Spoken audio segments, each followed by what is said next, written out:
প্রতিদিন একঘেয়েমি ঢ্যাঁড়সের সবজি বানাতে যখন ইচ্ছে করবে না, তখন এইভাবে ঢ্যাঁড়সের সবজিটা বানিয়ে দেখতে পারেন। একদম অল্প তেল মশলা দিয়েই তৈরি হয়ে যাবে, আর এর স্বাদ কিন্তু অসাধারণ হয়। গরম ভাত কিংবা রুটির সাথে খেতে দুর্দান্ত লাগে।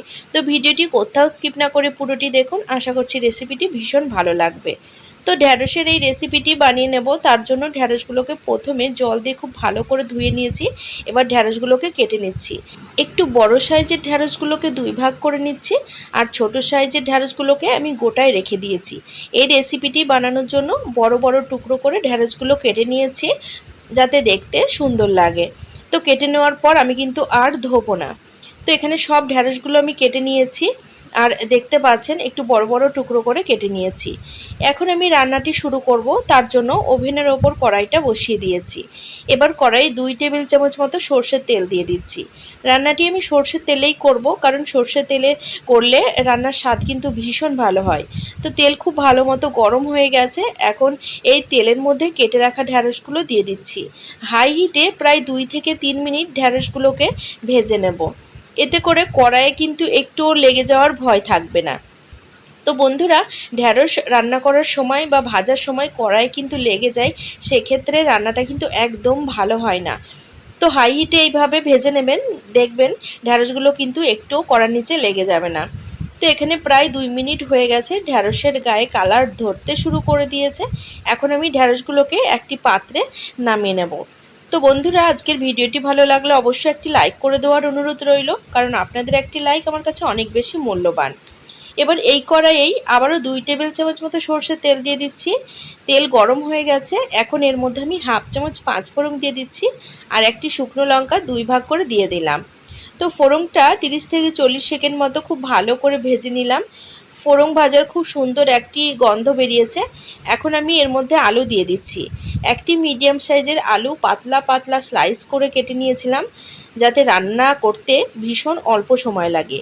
যেহেতু ঢ্যাঁড়স রান্না হতে একদমই সময় লাগে না, যার কারণে আমি আলুগুলো পাতলা করে কেটে নিয়েছি। এখন আমি এর মধ্যে হাফ টেবিল চামচ মতো বাটা মশলা দিয়ে দিচ্ছি। এর মধ্যে আদা, জিরে আর কাঁচা পাকা লঙ্কা দিয়ে বেটে নিয়েছিলাম। তো আলুর সাথে মশলাটা 1 থেকে 2 মিনিট মতো খুব ভালো করে ভেজে নেব, যাতে মশলার কাঁচা গন্ধ চলে যায়। এর মধ্যে আমি দিয়ে দিচ্ছি স্বাদ মতো লবণ, আর কালারের জন্য হাফ চামচ হলুদ। তো এই সমস্ত উপকরণ দিয়ে কিন্তু আলুটা খুব ভালো করে ভেজে নিয়েছি। এখন এর মধ্যে আমি একটি ছোট সাইজের টমেটো দিয়ে দিচ্ছি। তো টমেটোটাও আমি পাতলা পাতলা স্লাইসে কেটে নিয়েছি। তো বন্ধুরা, আজকের ভিডিওটি ভালো লাগলে অবশ্যই আমার সাথে থাকবেন, আর আমার সাথে থাকার জন্য চ্যানেল সাবস্ক্রাইব করে অবশ্যই পাশে থাকা বেল নোটিফিকেশানটা অন করে রাখবেন।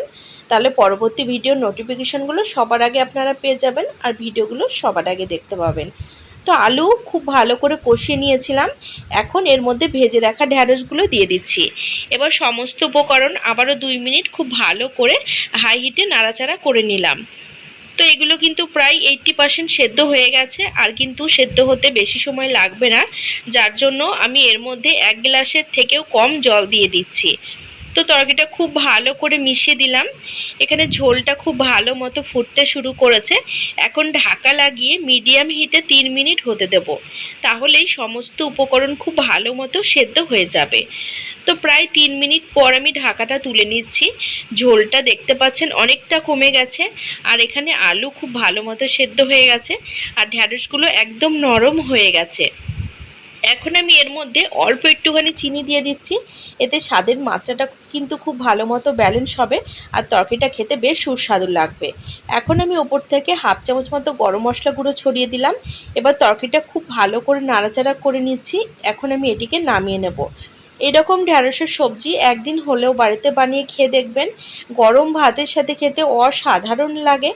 তো রোজকে ঢ্যাঁড়সের সবজি খেতে খেতে যখন আর ভালো লাগবে না, তখন এই অভিনব পদ্ধতিতে ঢ্যাঁড়সটা বানিয়ে খেয়ে দেখবেন। তো রেসিপিটি কেমন লাগলো অবশ্যই কমেন্ট বক্সে লিখে জানাতে একদম ভুলবেন না।